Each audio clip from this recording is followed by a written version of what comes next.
Tadi kan waktu gue terputus, gue sempat denger lo ngomongin film kan. Oh iya iya, terus terus.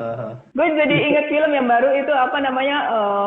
Jadi keinget sama film yang baru itu terakhir baru ya, Wonder. Judulnya Wonder. Ini pemirsa pasti udah ada yang nonton, oke?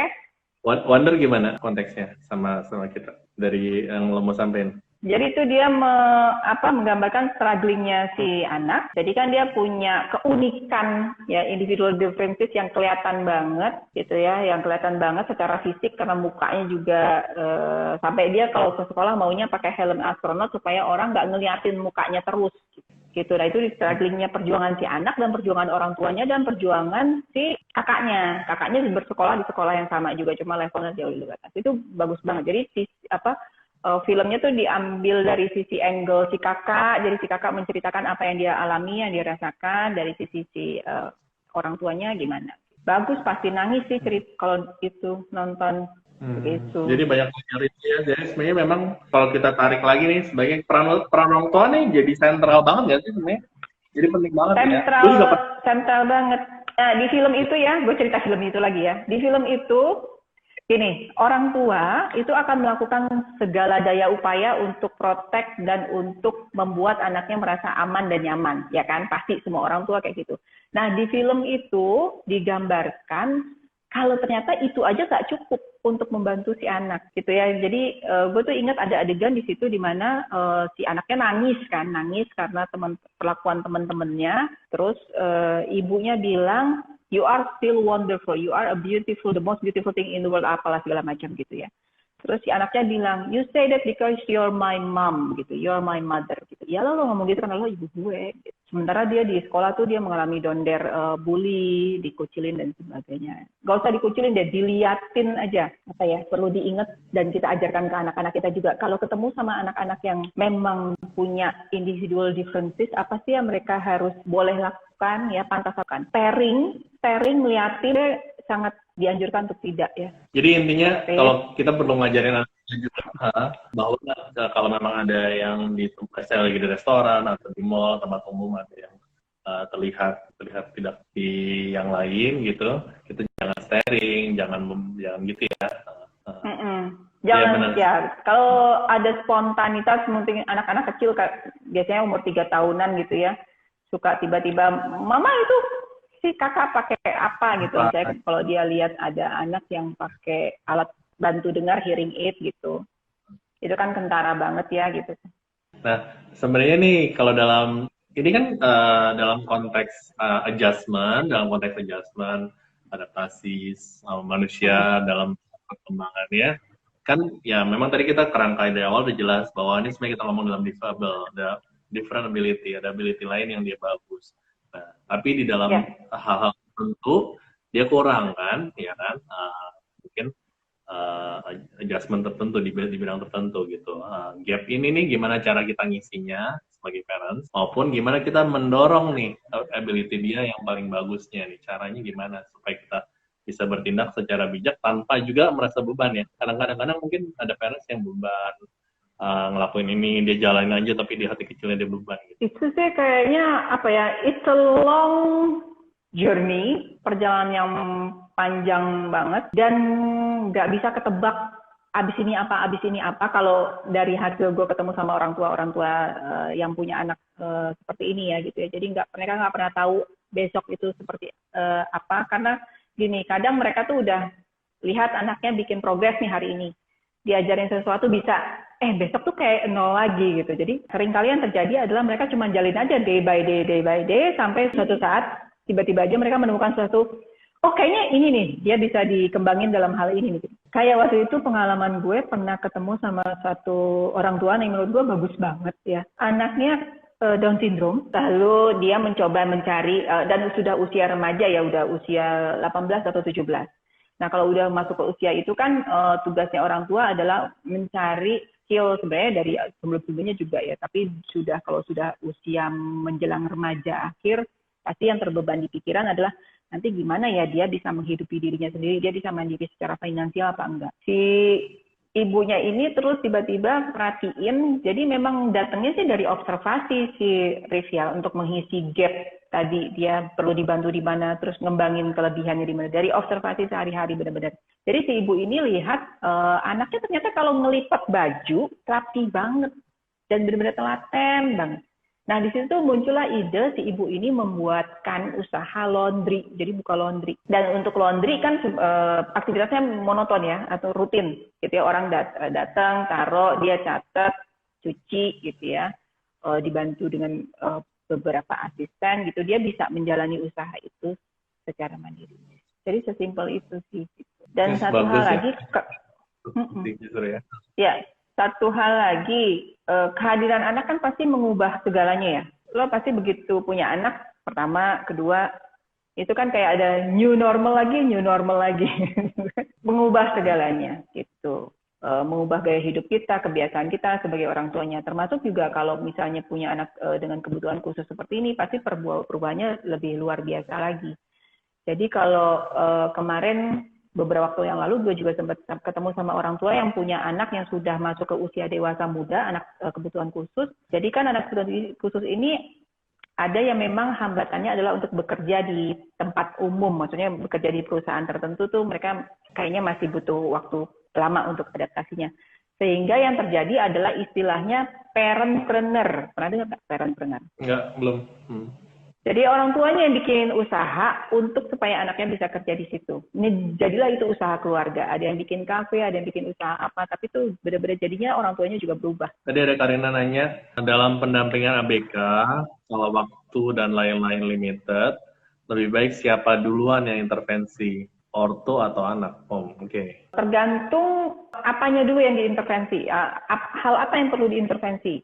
Kalau misalnya kaitannya dengan orang tua, kita butuh backupnya orang tua, ya orang tuanya dulu. Misalnya katakanlah kita menerima kasus ABK yang orang tuanya masih denial, orang tuanya masih belum bisa menerima kondisi anaknya. Nah itu berarti yang diintervensi siapa? Orang tuanya dulu gitu. Tapi kalau misalnya orang tuanya sudah sangat suportif, lingkungannya udah kondusif di rumah dan sebagainya, tapi anaknya kayaknya kemajuannya nggak signifikan nih gitu ya. Nah itu kita lihat anaknya apa lagi yang perlu diubah, ada yang penanganan terapinya, ada yang perlu dimodifikasi atau gimana gitu. Jadi lihat dulu aspek apanya yang mau diintervensi. Kalau dalam konteks sebagian anak ABK kan punya kekurangan dalam hal taking care of themselves ya, gitu kan. Contoh misalkan baju nggak bisa atau pakai ya gitu-gitu lah ya. Pakai baju kebalik, pakai ya gitu-gitu, hal-hal kayak gitu. Nah itu gimana tuh? Mas kan itu life skill yang very basic gitu ya. Kita mau sikat itu duluan di dalam ini atau yang lain-lain dulu? Tahapannya kemana? Tahapannya adalah self care dulu. Self care dulu ya. Self help activities, aktivitas bantu diri dulu. Gitu. Biarnya dia mengurusi dirinya sendiri, mulai yang dasar-dasar. Sama sih, Rif, kayak kita ngajarin anak kita yang non ABK katakanlah gitu ya, kan kita ngajarin mereka ini dulu, makan sendiri dulu, ya kan, pakai baju dulu, gitu. Baru yang lain-lain. Jadi paling enggak dia tidak tergantung pada orang lain untuk kebutuhan dirinya sendiri. Gitu. Jadi self help activities itu yang utama. Biasanya di tempat terapi juga itu yang jadi target utama dulu. Karena gini. Kadang kalau misalnya dikaitin sama belajar, terus dia kapan belajar dilatih untuk belajarnya gitu ya. Ketika dia berlatih untuk mengerjakan segala sesuatunya sendiri, kita latih self-help activities tadi, itu kan dia belajar konsentrasi juga, ya kan? Dia belajar fokus, belajar memperhatikan, motorik halusnya juga bergerak. Nah itu juga bisa, itu berkaitan dengan modal belajarnya nanti. Dia belajar konsentrasi, belajar untuk nanti dia menulis. Iya, first itu ya, self-helpnya dulu.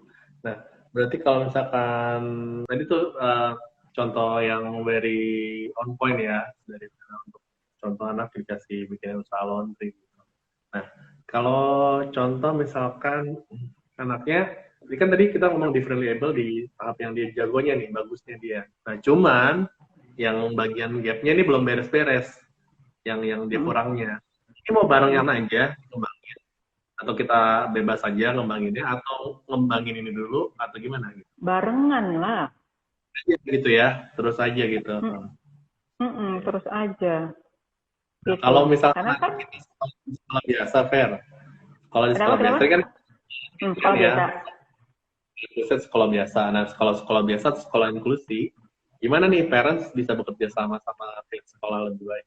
Ya, sering-sering komunikasi sama guru dan keterbukaan sejak awal tentang kondisi anak tuh sangat penting ya. Kadang ada pengalaman beberapa sekolah itu mereka baru tahu kalau anak ini berkebutuhan khusus tuh di tengah jalan gitu ya. Setelah sekolah berjalan beberapa bulan mereka baru tahu karena informasi dari orang tuanya nggak ada gitu, atau orang tuanya berusaha menutupi, atau orang tuanya masih denial banyak hal lah gitu ya. Jadi dari sisi dari awal ada keterbukaan dulu dengan orang tua. Keterbukaan ini juga penting untuk mengecek, untuk memastikan bahwa sekolahnya capable nggak untuk anak saya. Jadi ini satu contoh kasus yang agak ironis sebenarnya. Jadi anak ini orang tuanya sudah terbuka, sometimes terbuka juga not enough loh ya, gitu ya. Tapi ini mudah-mudahan nggak semua sekolah kayak gini. Jadi orang tuanya sudah terbuka, orang tuanya sekolahnya menyanggupi. Terus tapi ternyata di tengah jalan orang tuanya menemukan bahwa jadi nggak ada pemberitahuan juga dari sekolah untuk orang tuanya. Ternyata anak yang ini setiap hari di sekolah tuh selalu disendiriin belajarnya gitu, karena dianggap mengganggu anak-anak lain.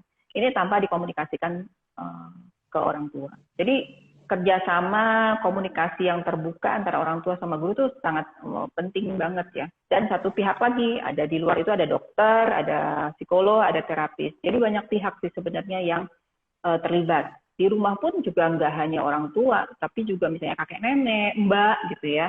Nanti kita di terapi udah kita tekankan anaknya dibiarin belajar makan sendiri gitu ya, tapi terus nanti sama mbaknya masih disuapin. Jadi it takes a village to raise a child, benar. Oke. Nah, ini ada tanyaan lanjutan. Misalnya mau membantu membentuk atau mengajarkan kemandirian ke anak, sebagai psikolog langsung ke anaknya, atau lebih baik ajarin ortunya untuk nanti mengajarkan anaknya, assuming ada keterbatasan waktu atau uang. Ketemu psikolog tuh paling lama satu sesi cuma 1 jam. Psikolognya sih mau aja kalau disuruh ngajarin anaknya, berkali-kali datang, 10 kali datang. gitu ya. Tapi no, gitu ya. Psikolog itu mau nggak mau tetap outsider. Guru, terapis terbaik adalah tetap orang tua. Yang waktunya lebih banyak sama anak, yang hubungan emosinya juga lebih lekat dengan anak. Gitu. Jadi kalau yang saya lakukan ya seringkali orang tuanya yang saya ajak diskusi, kita bahas bagaimana caranya mengajarkan anak. Terapi psikolog hanya membantu untuk itu tadi diskusi, dan terapi itu akselerasi ya, untuk mendorong aja. Tapi tetap kegiatan day by day, yang daily, yang dari jam ke jam di rumah itu yang lebih berdampak pada anak. Ya, ikut terapi misalnya 2 kali sampai 3 kali seminggu gitu ya, tapi di rumah tetap dikasih gadget lagi itu kemajuannya juga sama aja, nggak ada. Cara umum tadi gue sempat mention gadget. Cara umum tuh gadget lebih baik no sama sekali atau gimana? Ini kalau ngomongin gadget ya, ada catatannya dalam situasi pandemi, nggak bisa bilang no. Dalam situasi seperti ini nggak bisa bilang no, karena kan belajar lewat gadget ya. Gitu. Terus dalam situasi pandemi juga agak sulit kita untuk bilang no sama gadget, karena kehidupan sehari-hari udah nempel banget sama gadget. Gitu ya, semua serba di situ, informasi, belajar, dan sebagai hiburan juga dari situ. Yang penting ada batasannya aja. Ada batasan dan balance dan seimbang dengan aktivitas aktif lainnya gitu. Bisa di googling, di browsing batasan durasi waktunya untuk tiap usia tuh beda-beda gitu. Jadi aturan yang disepakati bersama juga seperti hal lainnya ya. Gitu, jadi dia harus punya main saat weekend atau apa gitu, kayak gitu ya. Nah, berarti kalau kayak gitu, kira-kira sebagai parents kita mesti ngapain secara umum tipsnya supaya kita juga bisa cerdas dan bijak dalam hal ini? Dalam menyikapi kalau anak berbeda ya. Jadi kalau satu, kita mesti kenali anak kita gitu ya.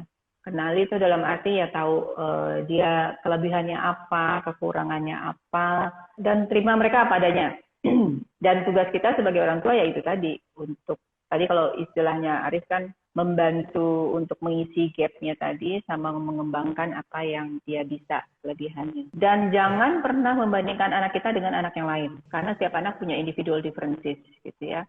Kalau mau dibandingkan, bandingkan dengan diri anak itu sendiri. Misalnya, Kemarin kamu bisa, sekarang juga pasti bisa.